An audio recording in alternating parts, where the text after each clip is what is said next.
Assalamualaikum warahmatullahi wabarakatuh. Bagaimana kabar Anda semua?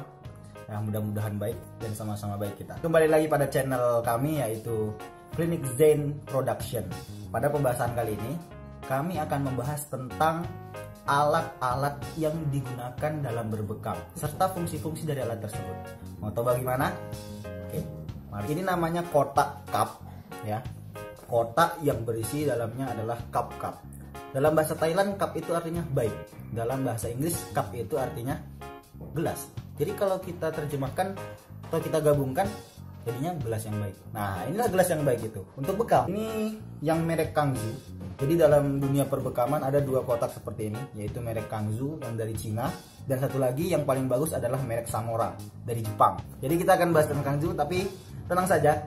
Kotak Kangzu atau cup Kangzu merek Kangzu ini tadi sudah memenuhi standar bekam. Jadi insya Allah baik. Ada 12 cup di sini dan satu penyedot. Yang ini namanya penyedot ya. Penyedot atau penarik dari cup tersebut. Jadi misalnya ada cup seperti ini. Dan kita masukkan ke lubangnya. Kemudian kita sedot deh. Nah, seperti itu. Oke, ini penyedot dan fungsinya untuk yang menyedot. Namanya juga penyedot. Ada namanya selang. Selang ini bagi pembekam-pembekam yang biasanya mager, malas gerak untuk masuk ke apa. Jadi tinggal dipasang saja, pasang ke sini. Ini pasang ke sini, kemudian ininya masukkan ke sini.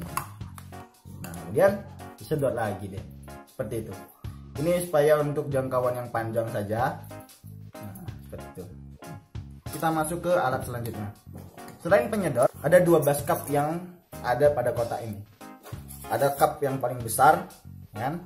Ini digunakan untuk permukaan kulit yang biasanya lebih luas.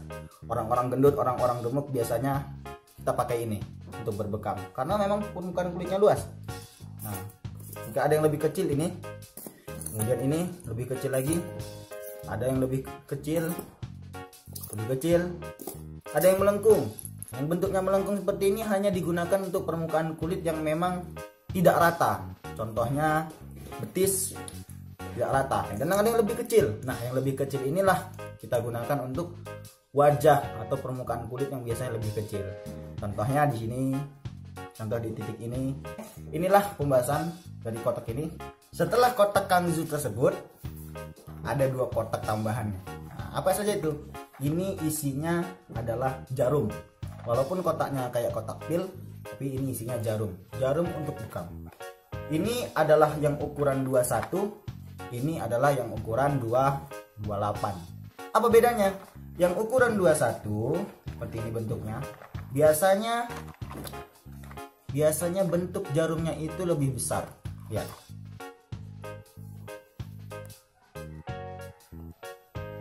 Bentuk jarumnya lebih besar. Dan inilah yang sering dipakai untuk membekam badan atau kulit-kulit yang memang terlihat kasar. Contoh badan atau kulit-kulit yang lain. Dan inilah memang standar bekam yang seharusnya nomor 21. Sementara jarum yang bernomor 28 ini khusus untuk bagian permukaan kulit yang tipis. Contohnya wajah.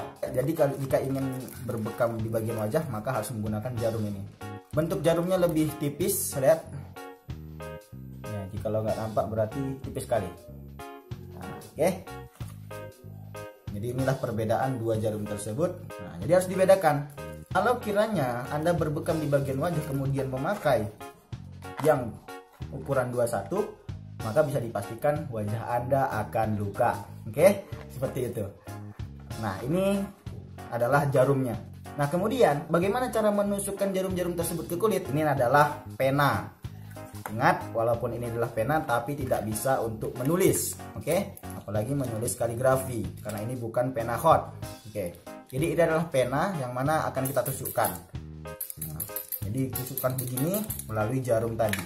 Oke, bagaimana caranya? Nah, lihat. Jarum ini, lihat, akan kita masukkan. Pertama kita buka dulu ininya. Kita buka dulu atasnya, kemudian kita masukkan ke sini. Oke, setelah kita masukkan kemudian ditutup kembali. Oke, setelah ditutup seperti ini, kita atur. Nah, bagi cara mengaturnya, cara mengatur kekuatan jarum tersebut adalah dengan memutar ini. Semakin jauh jarak ini, jarak besi tersebut dengan ininya, maka akan semakin pelan gayanya. Namun jika semakin kuat, nah seperti ini, guys, ini kuat. Nah, kemudian kita jarum-jarum seperti ini, titik yang digunakan untuk bekam. Inilah masalah jarum yang berfungsi untuk mengeluarkan darah kotor dari permukaan kulit. Kita sudah bahas masalah cup dan sudah membahas jarumnya. Nah, jadi perlu kita ketahui bahwa cup dan jarum adalah bagian atau alat yang paling penting dalam berbekam. Nah, di samping itu ternyata ada ini alat-alat alternatif yang lain. Contoh tisu. Untuk apa tisu ini? Tisu ini berguna untuk mengelap atau membersihkan darah-darah kotor yang sudah kita tarik sebelumnya. Jadi tinggal terlap saja. Kemudian ada sarung tangan. Nah, lihat sarung tangan. Berfungsi untuk mencegah tangan kita dari bakteri-bakteri atau dari darah-darah yang akan kita keluarkan nantinya. Supaya objek yang dibekam steril dari kotoran-kotoran atau bakteri. Ini sarung tangan. Selain itu ada minyak zaitun. Nah, minyak zaitun ini kita gunakan di awal pembekaman. Jadi ketika pasien sudah berbaring, kita sterilkan dulu badannya dengan minyak zaitun ini. Nah, untuk minyak zaitun ini ada banyak versi ya, tapi kami lebih memilih minyak zaitun yang kami beli dari Alfamart karena selain ekonomis ya, dan baunya juga harum seperti itu. Jadi pasien tidak mengalami gangguan penciuman seperti itu. Nah, minyak zaitun inilah yang paling efektif. Jadi akan kita oleskan di seluruh badan atau punggung yang biasanya kami gunakan untuk berbekam. Kami menjadikan objek untuk berbekam, dan minyak zaitun lah. Kemudian ada alkohol. Nih, alkohol ini gunanya untuk apa? Nah, alkohol ini adalah gunanya untuk membersihkan cup-cup yang telah kita pakai untuk berbekam, supaya cup ini bisa terjamin bersihnya. Ya, oke, semuanya. Alhamdulillah, pembahasan tentang alat-alat bekam dan fungsi dari alat-alat tersebut telah usai. Jadi bagi Anda yang ingin menjadi seorang pembekam dan bagi Anda yang ingin berbekam, hendaklah kalian mengetahui tentang alat-alat dan fungsi alat bekam tersebut supaya tidak ada kesalahan. Himbauan dari kami adalah bahwa bekam alternatif pengobatan ala Rasulullah SAW yang sudah termaktub dalam hadisnya.